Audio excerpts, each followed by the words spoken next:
आज आमच्या अशा मायलेकींच्या गप्पा चालू असताना ना बाहेरून खूप मोठा आवाज आला. बाहेर जाऊन बघितलं तर नारळाची फांदी पडली होती. तर मला त्यासोबत आहे ना 2 कैऱ्या पण भेटल्या आणि माझी खूप दिवसापासूनची इच्छा होती की मला कैरीची चटणी खायची होती. तर म्हणतात ना की किसी चीज़ को दिल से चाहो तो पूरी कायनात उसे तुम्हें मिलाने में लग जाती है.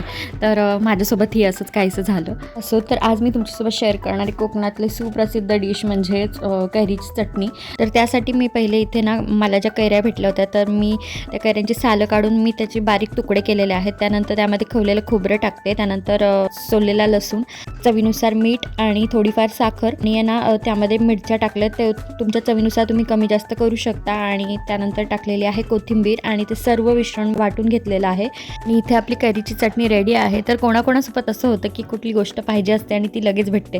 कमेंट करून सांगा आणि रेसिपी ट्राय करून बघा. व्हिडिओला लाईक, शेअर आणि चॅनलला सुद्धा सबस्क्राईब करा. बाय.